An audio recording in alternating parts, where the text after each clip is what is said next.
When you have a panic attack, generally your heart races, your breathing gets shallow, and you have a feeling of impending doom. During one of these spells, it's difficult to feel like anything can help, but that's not true. I'm here to tell you that if you practice these few strategies now, you can be ready to stop that next panic attack in its tracks. Because of the recent pandemic lockdown in Trinidad and Tobago, for the next few weeks, instead of my usual beauty tips, I'm going to be focusing on mental health issues. In this episode, I'll be talking more about anxiety and panic attacks and how you can calm yourself if you have one.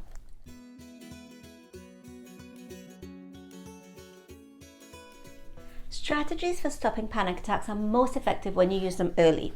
As you learn more about your triggers and symptoms, you can start implementing strategies before a panic attack can even get started.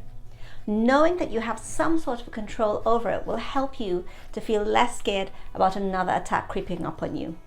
The first thing to recognize with a panic attack is that it's not something dangerous or something that can physically harm you, even though I know that this can be scary and it might hit you quickly.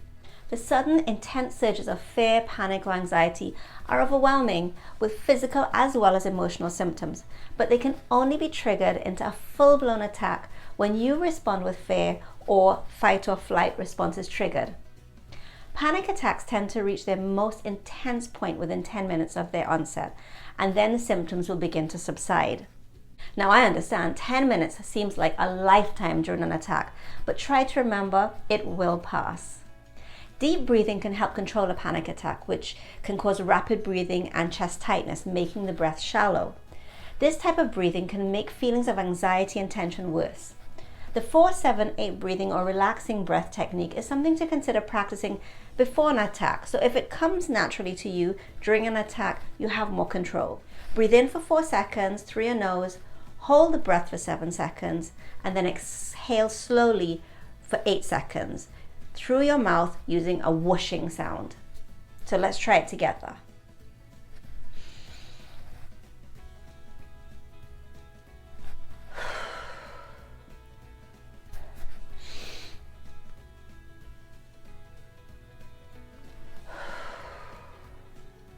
Although generally deep breathing helps, if you find that it makes the panic attacks worse for you, find something else to focus your attention on that takes away from the thoughts of doom and fear. Some panic attacks come from triggers that overwhelm you. If you're in an environment with a lot going on around you, you could be feeling overwhelmed, and this could lead to your panic attack. Close your eyes during your panic attack. This can block out any extra stimuli and make it easier for you to focus on your breathing and help you gain control over the attack. Think of a moment that truly evokes a happy feeling, something that doesn't have any negative emotion hinged on it. It might be something that you have to laugh out loud every time you think about it, or something that just fills you with happiness. You might even have some picture or a token from that experience to keep with you to help you to focus and evoke that emotion or memory during an attack. A mantra can be anything from saying, "I'll be fine," or reminding yourself to breathe. You might feel calm if you say a prayer. The idea is to give you something to grasp onto during a panic attack. Keep repeating it in your head or out loud until you feel the panic attack starting to subside.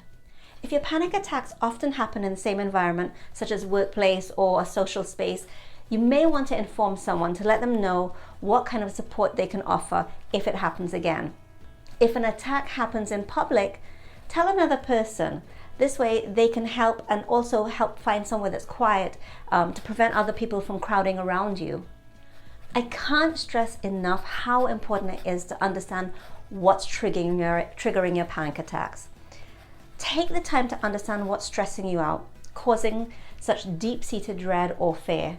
Your panic attacks might often be triggered by the same things, such as enclosed spaces, crowds, problems with money, fear of the unknown, health concerns, or just being overwhelmed with everything that's going on in your life. By learning to manage or avoid those triggers, you might be able to reduce the frequency and intensity of your panic attacks. Depending on the severity of your panic attacks, your doctor may also prescribe a use as needed medication, which typically works fast and can help prevent it escalating once you feel it coming on. If you know someone who is experiencing panic attacks, keep watching, because in my next episode, I'll help you to identify the warning signs of an attack, and also I'll help walk you through how to help someone during a panic attack. And that's your 1-minute health tip. Send me your questions and comments. I'd love to hear from you. All the links to everything mentioned in this video can be found in the description box below. For more health tips, keep watching.